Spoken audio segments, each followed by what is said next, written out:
O Enchiridion ou Manual de Epicteto, audiolivro. Para mais audiolivros, inscreva-se no canal e curta o vídeo. Introdução. A quem se destina e para que serve o Enchiridion de Epicteto? O termo grego encheridion se diz do que está à mão, sendo equivalente ao termo latino manualis, manual em nossa língua. Significa também punhal ou adaga, equivalente ao latino pugil, arma portátil usada pelos soldados romanos atada à cintura. Simplício, em seu comentário ao Enchiridion de Epicteto 1, diz-nos que Arriano, que escreveu o Enchiridion, sintetizou as coisas mais importantes e necessárias em filosofia a partir das palavras de Epicteto para que estivessem à vista e à mão. 192-20 Assim, o Enchiridion serve não como uma introdução aos que ignoram a filosofia estoica, mas antes àqueles já familiarizados com os princípios do estoicismo, para que tenham uma síntese que possam sempre levar consigo e utilizar. Tal uso se relaciona à tradição estoica da meditação diária, para o que o Enchiridion serviria de guia e inspiração. Epicteto discorre sobre esse tema nas diatribas em diversas ocasiões, e 1,25, e 27,6 ss. 2, 1,29, 3, 10,1. Marco Aurélio Antonino, cuja obra póstuma, As Meditações, consiste justamente nessa atividade, compara os princípios da filosofia com os instrumentos da medicina, afirmando que os médicos, que sempre têm à mão os instrumentos de sua arte, devem ser imitados. em I.13, cf. 4.3. Sêneca se refere à prática da meditação diária na carta a Lucílio Sivien dos Benefícios 5.8. 1. Cícero se refere igualmente a essa prática do De Natura Deorum, ele. I.30, e no De Finibus, ele. 2.7. Ainda no proêmio de seu comentário, 192 a 193, Simplício menciona uma carta, que prefaciava, na antiguidade, o Enchiridion, de Arriano a certo Messaleno. De acordo com Simplício, tal carta asseverava que o objetivo do Enchiridion é, ao encontrar pessoas capazes de serem persuadidas ele, não apenas afetá-las através das palavras, mas fazer com que de fato apliquem às suas vidas as ideias contidas nele, tornando livres suas almas. Simplício afirma que as palavras do Enchiridion são efetivas, capazes de agitar a alma de qualquer um que não esteja totalmente mortificado. Simplício observa também que, na perspectiva epictetiana, a alma deve libertar-se das emoções irracionais e que as coisas externas devem ser usufruídas de modo consistente com o bem genuíno. 193-30 ss. Uma das características do pensamento epictetiano notada Simplício é que quem o põe em prática pode alcançar a felicidade sem a promessa de recompensa post-mortem para a virtude. Como salienta Simplício,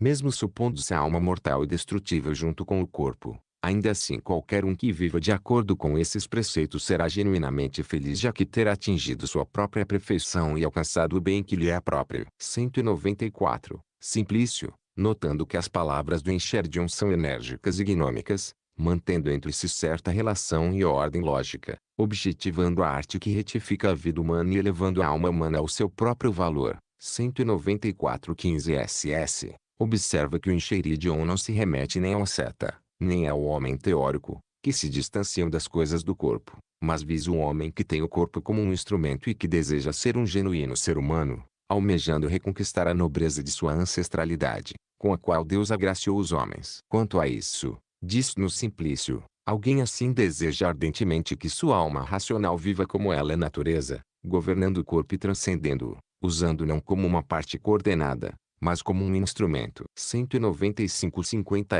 ss. Simplício, 196 ss. Ressalta ainda que, no Enchiridion, Epicteto parte da tese sustentada a Sócrates no primeiro Alcibíades, e 129 c. 78, segundo a qual o genuíno ser humano é uma alma racional que usa o corpo como um instrumento. Simplício assim formaliza não tal argumento de Sócrates no primeiro Alcibíades, e, o homem usa suas mãos para trabalhar, e, quem usa algo se distingue daquilo que usa como instrumento, e, ora, é necessário que o homem seja o corpo, ou a alma, ou combinação de ambos. Mas se a alma governa o corpo e não o contrário, o homem não é o corpo e nem, pela mesma razão, é a combinação de ambos. E, disso decorre que o corpo não se move si mesmo e é um cadáver, pois é a alma que o move.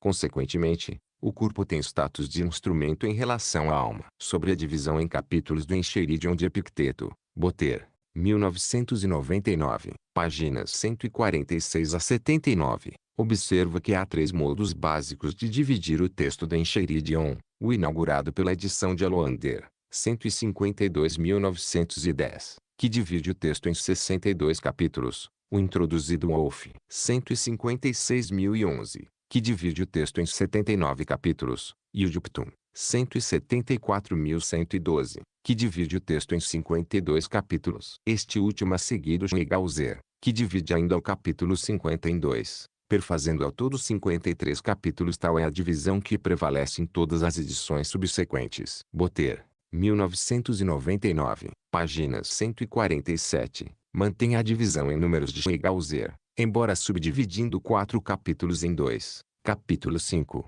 14, 19, 48. Botter observa que a subdivisão do capítulo 5 é sustentada de modo unânime pela tradição, que a subdivisão do capítulo 14 é sustentada a Simplício, que a subdivisão do capítulo 19 é sustentada quase toda a tradição, e que apenas Simplício o capítulo 48 é apresentado como um único. O capítulo 33 constitui um caso especial, embora muitas de suas seções sejam apresentadas como capítulos diferentes em diversos manuscritos. Botter, considerar tratar-se tal capítulo de um todo coerente, apresenta-o como um só. O texto grego estabelecido Botter. A edição do texto estabelecido Gerard Botter do Enchiridion de Epicteto preenche uma lacuna de séculos quanto aos estudos epictetianos. Segundo a ortodoxia, Epicteto nada escreveu. Tudo o que nos chegou de seu pensamento se deve ao seu discípulo Flávio Arriano. Os 4 livros das diatribes de Epicteto e, é claro, o Enchiridion de Epicteto. Botter comenta que, enquanto nas diatribes podemos ouvir Epicteto falando-nos em viva voz, no Enchiridion nos deparamos com preceitos estoicos dispostos explicitamente, além de sínteses de várias partes das diatribes. 2007, p.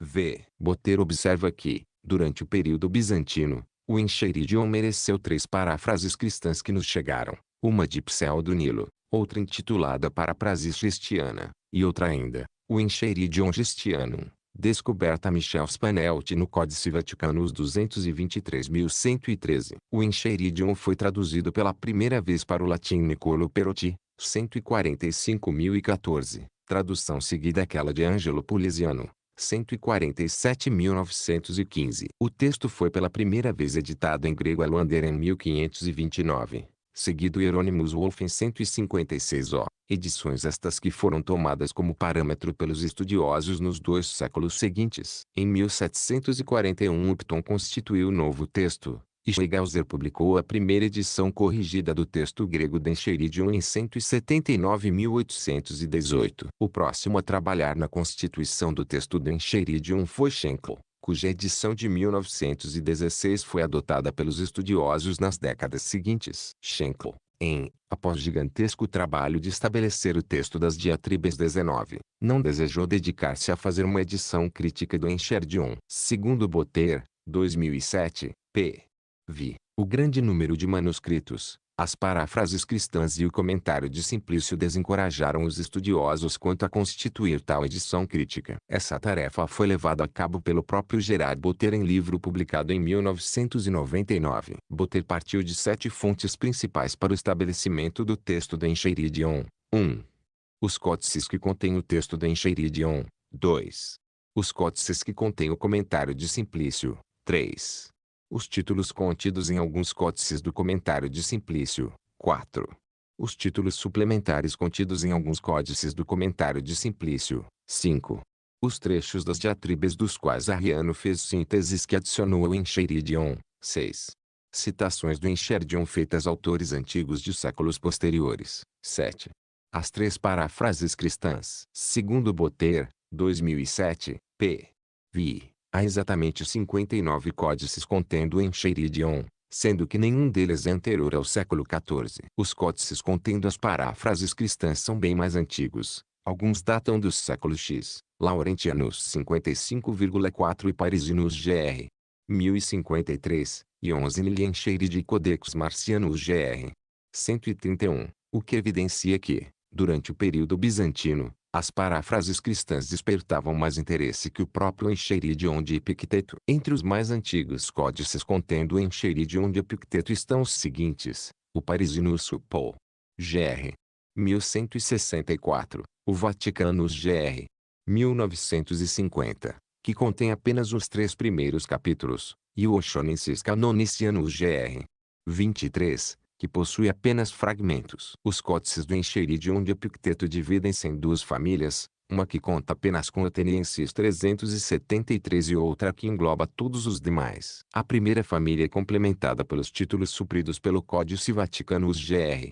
327, no qual se encontra o comentário de Simplício. Quanto aos códices do comentário de Simplício, remetemos o leitor a Iadot, que realizou uma edição crítica de tal obra 21. Boteiro observa que Simplício, ao comentário Epicteto, nem sempre é fiel aos termos que este último utiliza, do que se conclui que, embora não se deva negligenciar o testemunho de Simplício, é preciso utilizá-lo com cautela. 2007, p.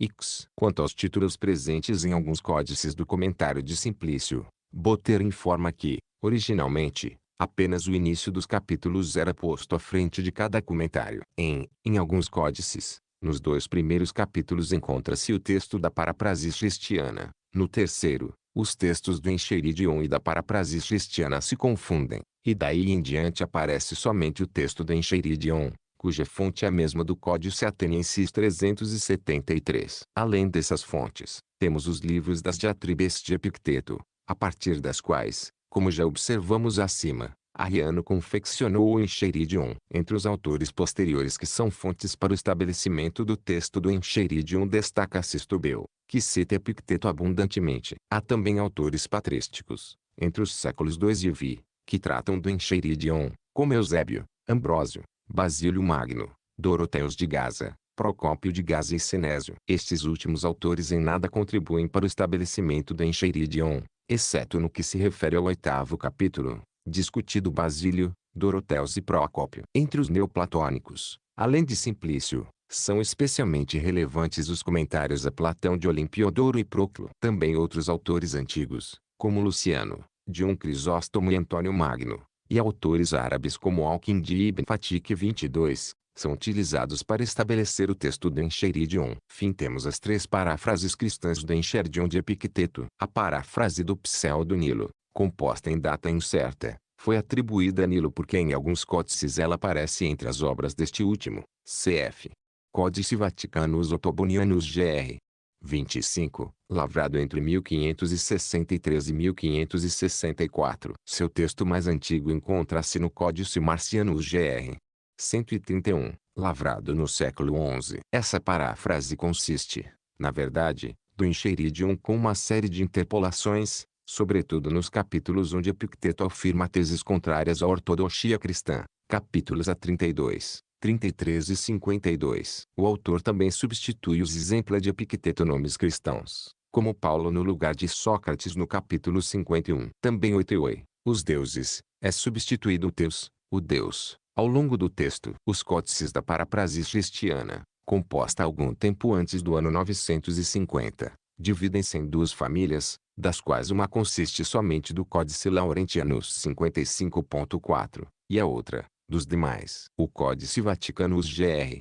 2231, que contém o único exemplar conhecido do Enchiridion Christianum, descoberto, como observamos acima, foi Spaneut, foi lavrado entre os anos 1337 e 1338. Seguimos em nossa tradução o texto estabelecido Boteiro. Cotejamos nosso trabalho com as melhores traduções disponíveis, dando especial atenção às de Nicholas Peuit, Jean-Baptiste Gorinati e Pierre Hadot. O Enchiridion de Epicteto. Das coisas existentes, algumas são encargos nossos, outras não. São encargos nossos o juízo, o impulso, o desejo, a repulsa, em suma, tudo quanto seja ação nossa. Não são encargos nossos o corpo, as posses, a reputação, os cargos públicos, em suma, tudo quanto não seja ação nossa. Natureza, as coisas que são encargos nossos são livres, desobstruídas, sem entraves. As que não são encargos nossos são débeis, escravas, obstruídas, de outrem. Lembra então que,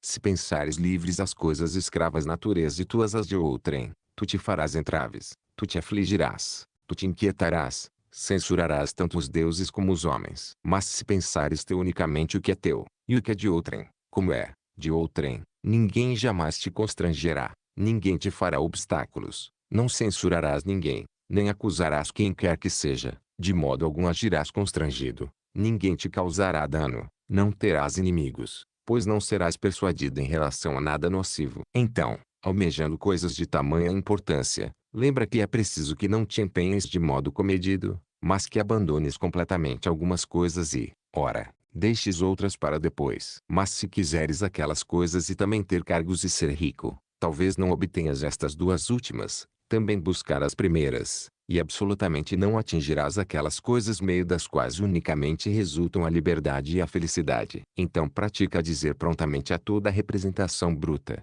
essa representação e de modo algum o que se afigura. Em seguida, examina e testa com essas mesmas regras que possuis, em primeiro lugar e principalmente se há sobre coisas que são encargos nossos ou não. E caso esteja entre as coisas que não sejam encargos nossos, tenha a mão que, nada é para mim. Lembra que o propósito do desejo é obter o que se deseja. O propósito da repulsa é não se deparar com o que se evita. Quem falha no desejo é não afortunado. Quem se depara com o que evita diz afortunado. Caso, entre as coisas que são teus encargos, somente rejeites as contrárias à natureza, não te depararás com nenhuma coisa que evitas. Caso rejeites a doença, a morte ou a pobreza, serás desafortunado. Então retira a repulsa de todas as coisas que não sejam encargos nossos e transfere-a para as coisas que, sendo encargos nossos, são contrárias à natureza. Ora, suspende completo o desejo, pois se desejares alguma das coisas que não sejam encargos nossos, necessariamente não serás afortunado. Das coisas que são encargos nossos,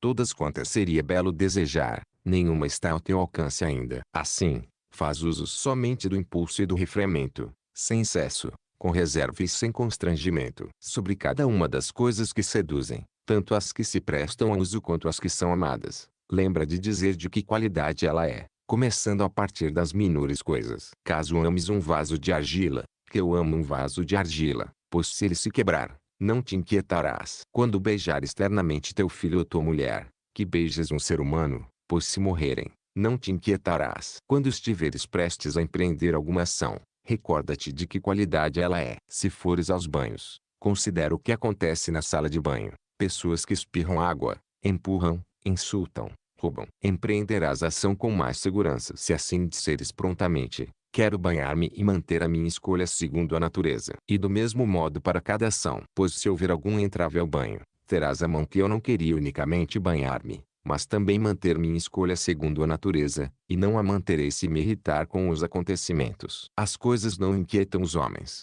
mas as opiniões sobre as coisas. Exemplo, a morte nada tem de terrível, ou também a Sócrates teria se afigurado assim, mas é a opinião a respeito da morte, de que ela é terrível, que é terrível. Então, quando se nos apresentarem entraves, ou nos inquietarmos, ou nos afligirmos, jamais consideremos outra coisa causa, senão nós mesmos, isto é, as nossas próprias opiniões. É ação de quem não se educou a acusar os outros pelas coisas que ele próprio faz erroneamente. De quem começou a se educar, acusar a si próprio. De quem já se educou, não acusar os outros nem a si próprio. Não te exaltes nenhuma vantagem de outrem. Se um cavalo dissesse, exaltando-se, sou belo, isso seria tolerável. Mas quando tu, exaltando-te, disseres, possuo um belo cavalo, sabe que te exaltas pelo bem do cavalo. Então que é teu? O uso das representações. Desse modo, quando utilizares as representações segundo a natureza, aí então te exalta, pois nesse momento te exaltarás um bem que depende de ti. Em uma viagem marítima,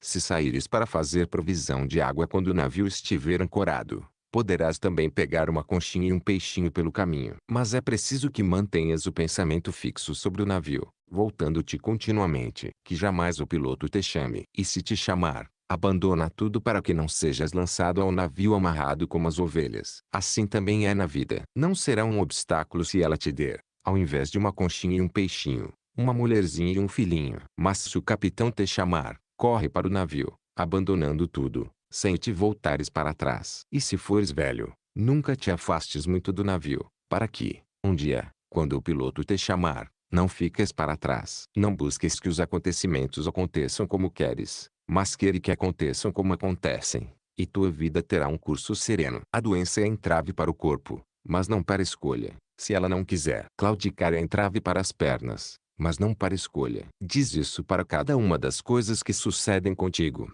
e descobrirás que o entrave é próprio de outra coisa e não teu. Quanto a cada uma das coisas que sucedem contigo, lembra, voltando a atenção para ti mesmo, de buscar alguma capacidade que sirva para cada uma delas. Caso vires um belo homem ou uma bela mulher, descobrirás para isso a capacidade do autodomínio. Caso uma tarefa extenuante se apresente, descobrirás a perseverança. Caso a injúria, a paciência. Habituando-te desse modo, as representações não te arrebatarão. Jamais, a respeito de coisa alguma, digas, eu a perdi, mas sim, eu a restituí. O filho morreu, foi restituído. A mulher morreu, foi restituída. A propriedade me foi subtraída, então também foi restituída. Mas quem a subtraiu é mau. O que te importa meio de quem aquele que te dá pede de volta? Na medida em que ele der, faz uso do mesmo modo de quem cuida das coisas de outrem. Do mesmo modo dos que se instalam em uma hospedaria. Se queres progredir, abandona pensamentos como estes. Se eu descuidar dos meus negócios, não terei o que comer. Se eu não punir o servo, ele se tornará inútil. Pois é melhor morrer de fome, sem aflição e sem medo, que viver inquieto na opulência. É melhor ser mau servo que tu infeliz. Começa a partir das menores coisas. Derrama-se um pouco de azeite, é roubado um pouco de vinho. Diz, esse preço é vendido à ausência de sofrimento. Esse é o preço da tranquilidade. Nada vem de graça. Quando chamares o servo, pondera que é possível que ele não venha, ou, se vier, que ele não faça o que queres. Mas a posição dele não é tão boa para que dele dependa a tua tranquilidade. Se queres progredir, conforma-te em parecer insensato e tolo quanto às coisas exteriores. Não pretendas parecer saber coisa alguma. E caso pareceres ser alguém para alguns, desconfia de ti mesmo, pois sabe que não é fácil guardar a tua escolha, mantendo-a segundo a natureza. Se quiseres que teus filhos, tua mulher e teus amigos vivam para sempre, és tolo, pois queres que as coisas que não são teus encargos sejam encargos teus, como também que as coisas de outrem sejam tuas. Do mesmo modo, se quiseres que o servo não cometa faltas, és insensato, pois queres que o vício não seja o vício, mas outra coisa. Mas se quiseres não falhar em teus desejos, isso tu podes. Então exercita o que tu podes. O Senhor de cada um é quem possui o poder de conservar ou afastar as coisas desejadas ou não desejadas cada um. Então, quem quer que deseje ser livre, nem queira, nem evite o que dependa de outros. Senão, necessariamente será escravo. Lembra que é preciso que te comportes como em um banquete. Uma iguaria que está sendo servida chega a ti, estendendo a mão, toma a tua parte disciplinadamente. Passa ao largo, não a persigas. Ainda não chegou, não projetes o desejo, mas espera até que venha a ti. Do mesmo modo em relação aos teus filhos, à tua mulher, aos cargos, à riqueza, e um dia serás um valoroso conviva dos deuses.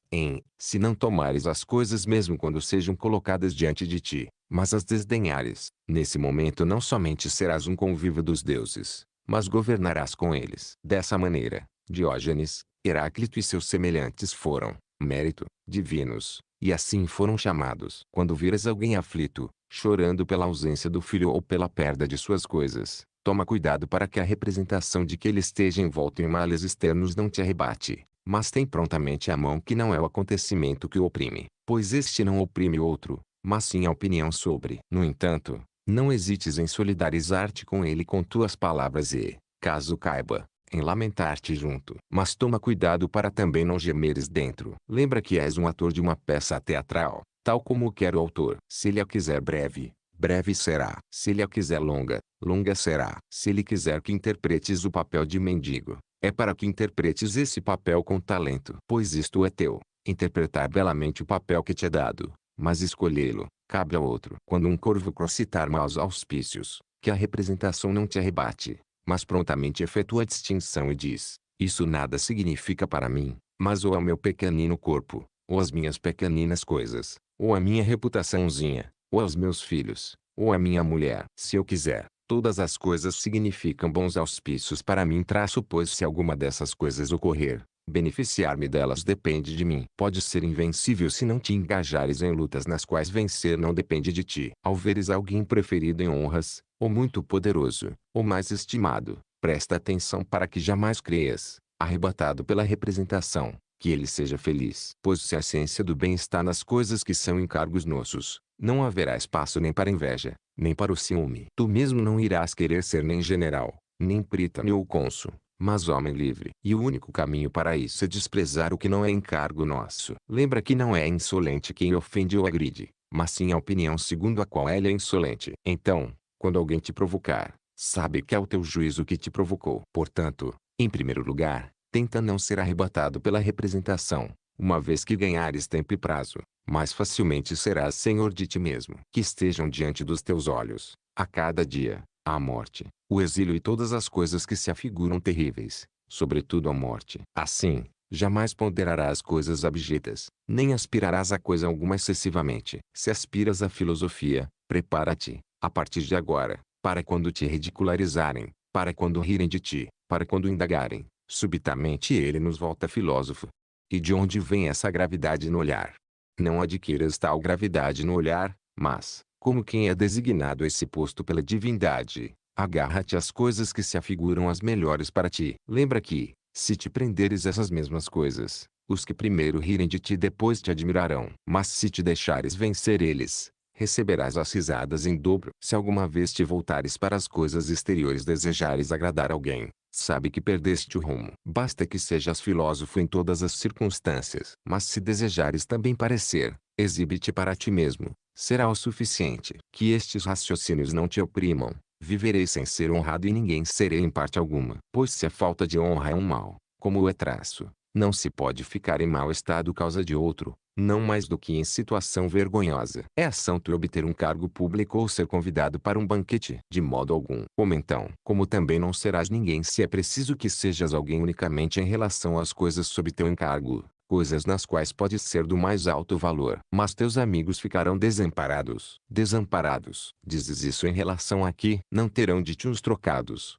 nem os farás cidadãos de Roma. Quem te disse que essas coisas estão sob teu encargo e não são ações de outrem? Quem é capaz de dar a outro o que ele mesmo não possui? Obtém posses, diz, para que também nós as tenhamos. Se eu puder obter posses mantendo-me digno, leal e magnânimo, indicai-me o caminho e eu as obterei. Mas se credes digno que eu perca meus bens, os que me são próprios traço para que conserveis coisas que não são bens, atentai como sois iníquos e ignorantes. O que desejais mais? Dinheiro ou um amigo leal e digno? Ajudai-me sobretudo nisso e não creiais ter valor que eu faça coisas pelas quais rejeitaria o que é propriamente meu. Mas a pátria, diz, no que depender de mim, estará desamparada. Pelo contrário, pois de que tipo seria esse amparo? E daí? Pois não há sandálias intermédio do ferreiro nem armas intermédio do sapateiro, mas basta que cada um cumpra a ação que lhe é própria. Se forneceres, sim, então tu mesmo não serias inútil à pátria. Que lugar, diz, terei na cidade?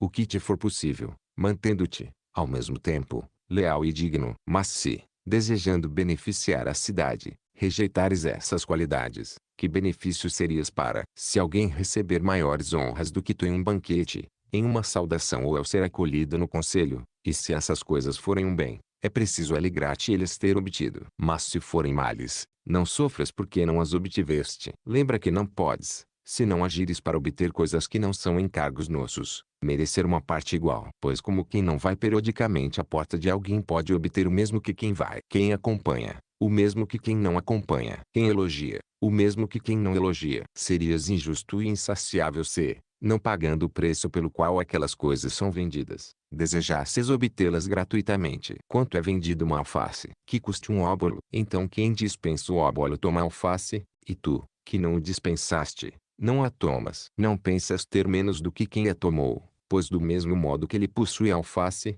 tu possuis o óbolo que não entregaste. Assim também é neste caso, não foste convidado para o banquete de alguém, pois não deste ao anfitrião a quantia pela qual ele vende a refeição. Ele a vende elogios, obséquios. Se te é vantajoso, paga o preço pelo qual ela é vendida. Mas se queres não pagar ela e obtê-la, és insaciável e estúpido. Então nada tens no lugar do repasto. Com certeza. Não terás que elogiar quem não queres, nem aturar os que estão diante da porta dele. Aprende-se o propósito da natureza a partir do que não discordamos uns dos outros. Exemplo. Quando o servo de outrem quebra um copo, tem-se prontamente à mão que isso acontece. Então, se o teu copo se quebrar, sabe que é preciso que hajas tal como quando o copo de outro se quebra. Do mesmo modo, transfere isso também para as coisas mais importantes. Morre o filho ou a mulher de outro? Não há quem não diga, é humano. Mas, quando morre o próprio. Do mesmo modo que um alvo não é fixado para não ser atingido, assim também a natureza do mal não existe no cosmos. Se alguém entregasse teu corpo a quem chegasse,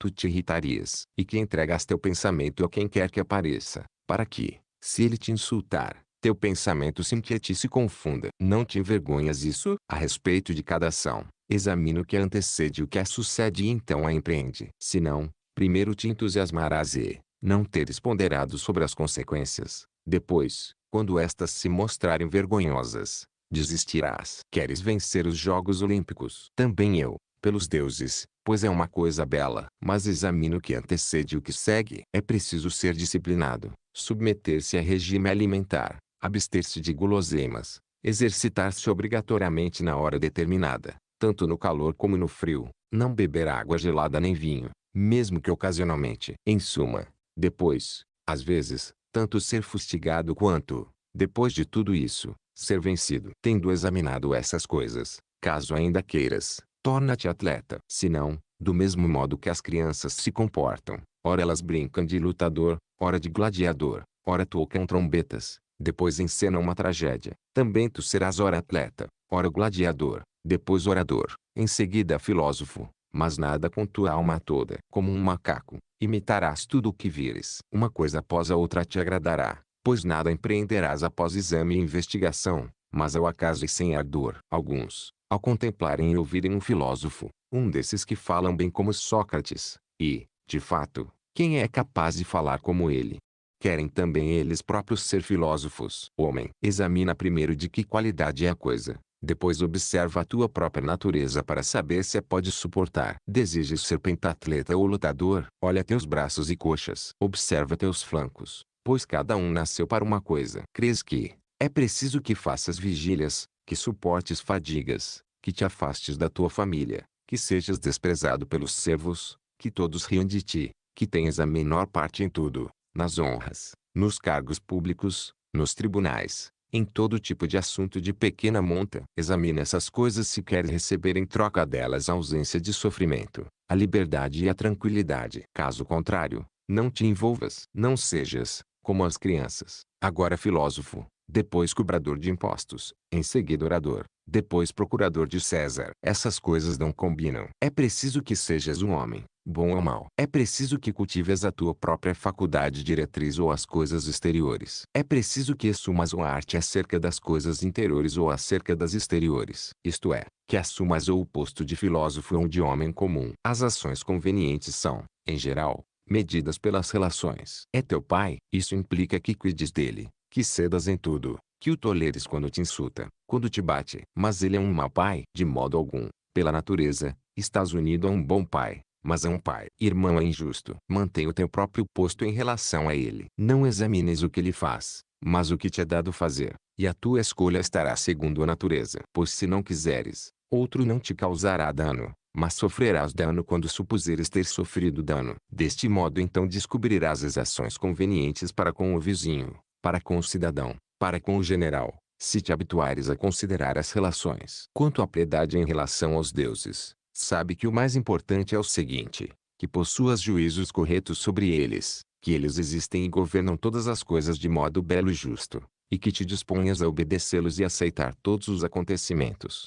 seguindo-os voluntariamente como realizações da mais elevada inteligência. Assim, não censurarás jamais os deuses, nem os acusarás de terem te esquecido. Mas isso só é possível se tirares o bem e o mal das coisas que não são encargos nossos e os colocares nas únicas coisas que são encargos nossos. Pois se supuseres boas ou más algumas das coisas que não são encargos nossos, e absolutamente necessário traço quando não atingires as que queres, ou te deparares com as que não queres, que censuras e odeias os responsáveis. Pois é natural a todo vivente evitar e afastar-se das coisas que se afiguram nocivas e de suas causas, como também buscar e admirar as coisas benéficas e suas causas. Então é inconcebível que alguém, pensando sofrer algum dano, alegre-se com o que lhe parece danoso. Do mesmo modo, também, é impossível que se alegre com o próprio dano. Daí também isto: um pai é ofendido pelo filho quando não partilha com este as coisas que a este parecem boas. Polinices e Eteocles também agiram assim,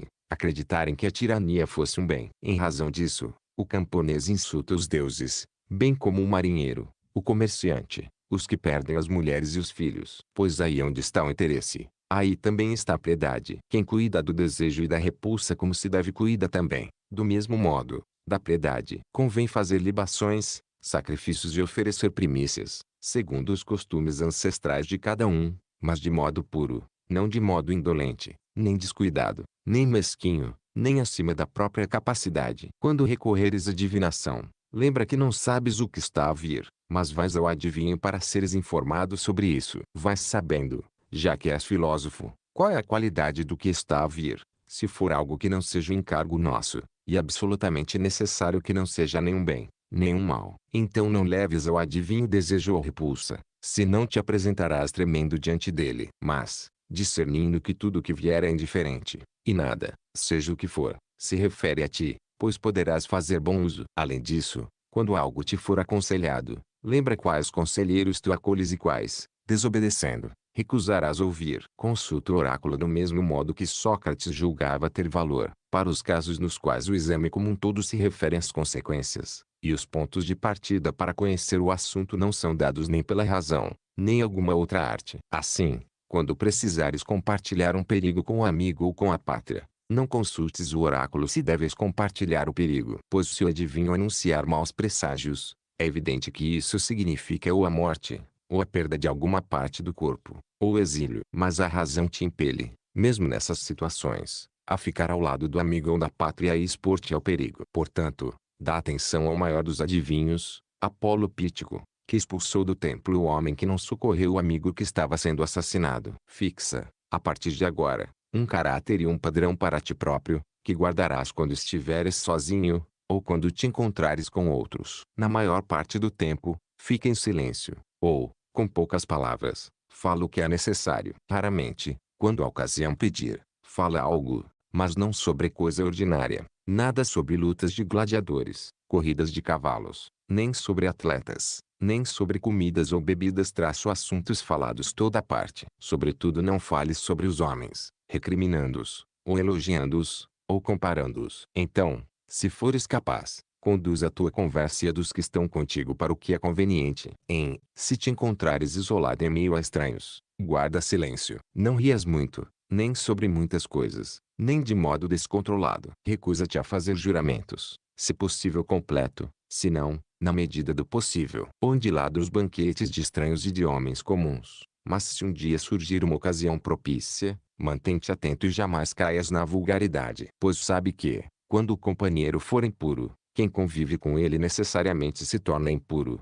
Mesmo que, acaso, esteja puro. Acolha as coisas relativas ao corpo na medida da simples necessidade, alimentos, bebidas, vestimenta, serviçais, mas exclui completo a ostentação ou luxo. Quanto aos prazeres de Afrodite, deves preservar-te ao máximo até o casamento, mas se te engajares neles, é preciso tomá-los conforme o costume. No entanto, não sejas grave nem crítico com os que fazem uso deles, nem anuncies repetidamente que tu próprio não o fazes. Se te disserem que alguém, maldosamente, falou coisas terríveis de ti, não te defendas das coisas ditas, mas responde que ele desconhece meus outros defeitos, ou não mencionaria somente esses. Não é necessário ir frequentemente aos espetáculos, mas se surgir uma ocasião propícia, não mostres preocupação com ninguém senão contigo mesmo, isto é, queira que aconteçam somente as coisas que acontecerem e que vença somente o vencedor, pois assim tu não te farás entraves. E abstente completo de gritar,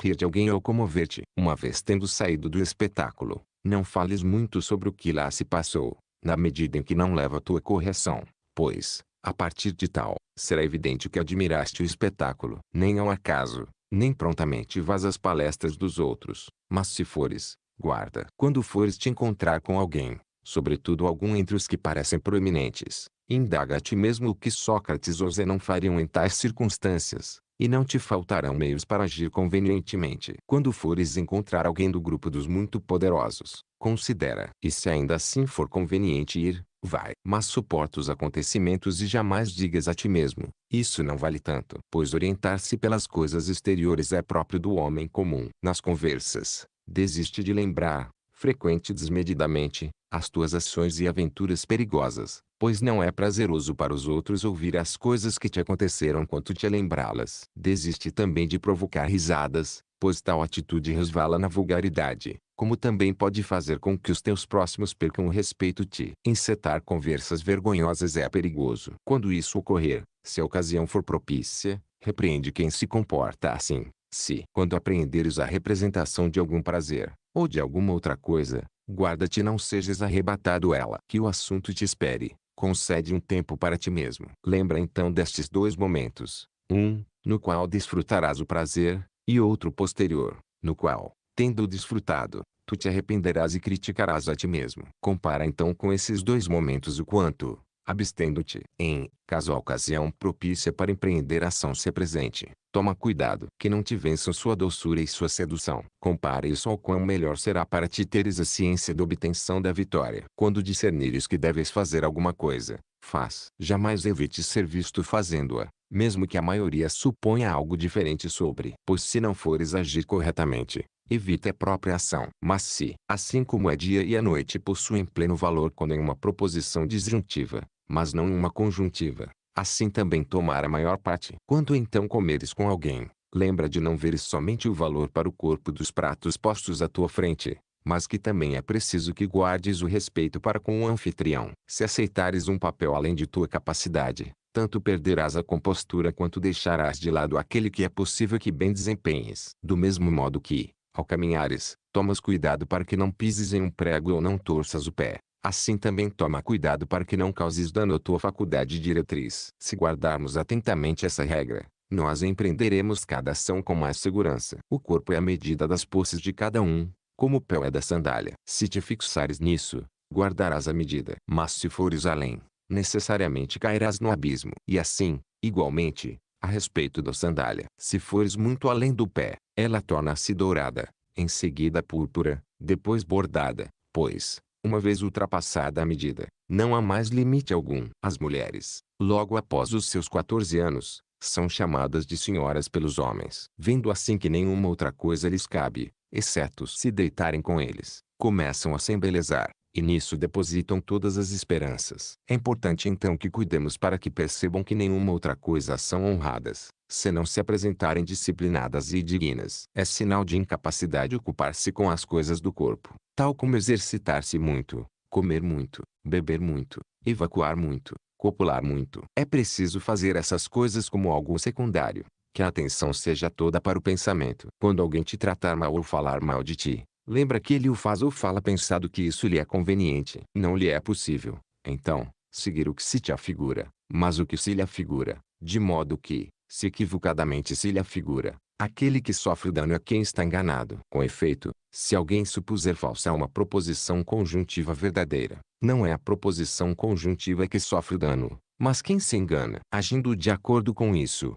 serás gentil com quem te insulta. Diz, pois, em cada uma dessas ocasiões, assim lhe parece. Toda coisa tem dois lados, um suportável e outro não suportável. Estes argumentos são inconsistentes. Eu sou mais rico do que tu, logo sou superior a ti. Eu sou mais eloquente do que tu, logo sou superior a ti. Mas, antes, estes são consistentes. Eu sou mais rico do que tu, logo minhas posses são maiores do que as tuas. Eu sou mais eloquente do que tu, logo minha eloquência é maior do que a tua. Pois tu não és nem as posses, nem a eloquência. Alguém se banha de modo apressado, não digas que ele. Alguém bebe muito vinho, não digas que ele de modo ruim, mas que muito. Pois, antes de discernir a opinião dele, como sabes que ele de modo ruim? Assim, não ocorrerá que apreendas as representações compreensivas de umas coisas e dês assentimento a outras. Jamais te declares filósofo, nem, entre os homens comuns, fales frequentemente sobre princípios filosóficos, mas age de acordo com os princípios filosóficos. Exemplo,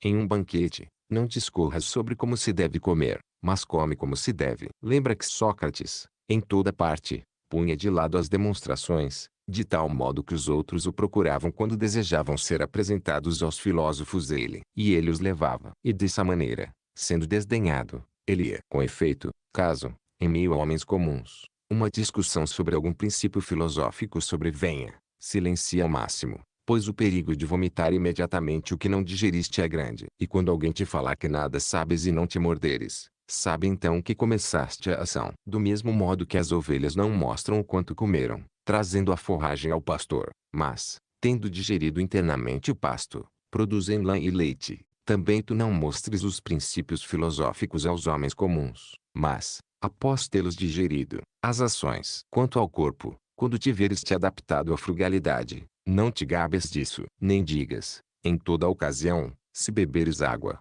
que bebes água. E se quiseres, em algum momento, exercitar-te para uma tarefa árdua, faz isso para ti mesmo e não para os outros. Não abraces estátuas, mas se tiveres forte sede, bebe. Postura e caráter do homem comum, jamais espera benefício ou dano de si mesmo, mas das coisas exteriores. Postura e caráter do filósofo, espera todo benefício e todo dano de si mesmo. Sinais de quem progride: não recrimina ninguém, não elogia ninguém, não acusa ninguém, não reclama de ninguém. Nada diz sobre si mesmo, como quem é ou o que sabe. Quando, em relação a algo, é entravado ou impedido, recrimina a si mesmo. Se alguém o elogia, se ri de quem o elogia. Se alguém o recrimina, não se defende. Vive como os convalescentes, precavendo-se de mover algum membro que esteja se restabelecendo, antes que se recupere. Retira de si todo o desejo e transfira a repulsa unicamente para as coisas que, entre as que são encargos nossos, são contrárias à natureza. Para tudo, faz uso do impulso amenizado. Se parecer insensato ou ignorante, não se importa. Em suma, guarda-se atentamente como, quando alguém se crê merecedor de reverência, ser capaz de compreender e interpretar os livros de Crisipo, diz para ti mesmo: se Crisipo não escreveu de modo obscuro, ele não tem pelo que se crer merecedor de reverência. Mas o que eu desejo? Conhecer a natureza e segui-la. Busco então quem a interpreta. Ouvindo que é Crisipo, vou a ele. Mas não compreendo seus escritos. Busco então quem os interpreta. Até aí, absolutamente nada que mereça reverência. Quando eu acho o intérprete, resta-me fazer uso das coisas prescritas. Unicamente isso é digno de reverência. Ora, se admiro o próprio, com a diferença que, no lugar de Homero, interpreto Crisipo. Então, quando alguém me disser interpretar algo de Crisipo para mim, sobretudo enrubescerei quando não for capaz de exibir ações semelhantes às palavras e condizentes. Respeita todas as coisas que foram expostas como se fossem leis, como se cometesses uma impiedade se as transgredisses. E se alguém falar algo de ti, não dês atenção, pois isso não é mais tua. Quanto tempo ainda esperarás para que te julgues merecedor das melhores coisas e para que em nada transgridas os ditames da razão? Recebeste os princípios filosóficos, com os quais foi preciso concordar, e concordaste. Qual mestre ainda esperas para que confies a ele a correção de ti mesmo? Não és mais um adolescente, já és um homem feito. Se agora fores descuidado e preguiçoso, e sempre fizeres adiamentos após adiamentos, fixando um dia após o outro dia depois do qual cuidarás de ti mesmo, não perceberás que não progrides, e permanecerás, tanto vivendo quanto morrendo, um homem comum. Então, a partir de agora, como um homem feito e que progride, considera a tua vida merecedora de valor, e que seja lei inviolável para ti tudo que se afigurar como o melhor. Então, se uma tarefa árdua, ou prazerosa, ou grandiosa, ou obscura te for apresentada, lembra que essa é a hora da luta, que essa é a hora dos Jogos Olímpicos, e que não há mais nada pelo que esperar, e que, um revés ou um deslize, perde-se o progresso, ou o conserva. Deste modo Sócrates realizou-se, de todas as coisas com que se deparou, não cuidou de nenhuma outra, exceto a razão. E tu, mesmo que não sejas Sócrates, deves viver desejando ser como Sócrates. O primeiro e mais necessário tópico da filosofia é o da aplicação dos princípios. Exemplo: não sustentar falsidades. O segundo é das demonstrações. Exemplo: que é preciso não sustentar falsidades. O terceiro é o que é próprio para confirmar e articular os anteriores. Exemplo: que isso é uma demonstração. O que é uma demonstração? O que é uma consequência? O que é uma contradição? O que é o verdadeiro? O que é o falso? Portanto, o terceiro tópico é necessário em razão do segundo, e o segundo, em razão do primeiro, mas o primeiro é o mais necessário onde é preciso se demorar. Fazemos o contrário, pois no terceiro despendemos nosso tempo, e todo o nosso esforço é em relação a ele, mas do primeiro descuidamos completo. Eis aí porque, um lado, sustentamos falsidades e, outro, temos a mão como se demonstra que não é apropriado sustentar falsidades. É preciso em toda ocasião ter à mão o seguinte: conduze-me, Zeus, e tu também, destino, para o posto ao qual um dia fui designado, que, diligente, eu vos seguirei, e se, mal me tornando, não quiser, ainda assim vos seguirei. Aquele que, de modo justo, ceder à necessidade é, para nós, sábio e conhecedor das coisas divinas. Criton, se assim é desejado pelos deuses, que assim seja. Ânito e Meleto podem me matar, mas não podem me causar dano.